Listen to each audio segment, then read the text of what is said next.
6ஆம் அதிகாரம்.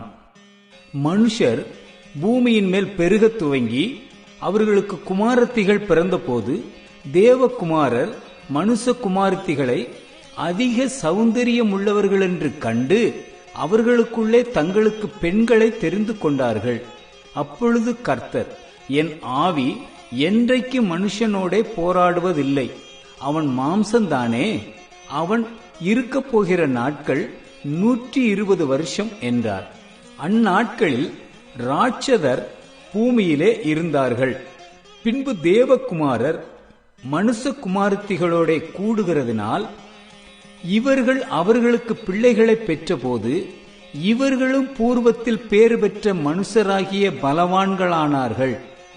மனுஷனுடைய அக்கிரமம் பூமியிலே பெருகினது என்றும் அவன் இருதயத்து நினைவுகளின் தோற்றமெல்லாம் நித்தமும் பொல்லாததே என்றும் கர்த்தர் கண்டு, தாம் பூமியிலே மனுஷனை உண்டாக்கினதற்காக கர்த்தர் மனஸ்தாபப்பட்டார். அது அவர் இருதயத்துக்கு விசனமாயிருந்தது.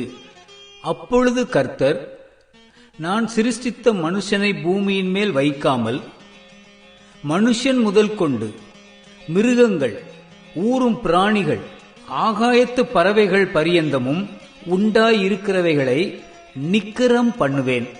நான் அவர்களை உண்டாக்கினது எனக்கு மனஸ்தாபமாயிருக்கிறது என்றார். நோவாவுக்கோ கர்த்தருடைய கண்களில் கிருபை கிடைத்தது. நோவாவின் வம்ச வரலாறு. நோவா தன் காலத்தில் இருந்தவர்களுக்குள்ளே நீதிமானும் உத்தமனுமாயிருந்தான். நோவா தேவனோடே சஞ்சரித்துக் கொண்டிருந்தான். நோவா சேம், காம், யாப்பேத் என்னும் 3 குமாரரை பெற்றான். பூமியானது தேவனுக்கு முன்பாக சீர்கெட்டதாயிருந்தது. பூமி கொடுமையினால் நிறைந்திருந்தது. தேவன் பூமியை பார்த்தார், இதோ அது சீர்கெட்டதாயிருந்தது. மாம்சமான யாவரும் பூமியின் மேல் தங்கள் வழியை கெடுத்துக் கொண்டிருந்தார்கள்.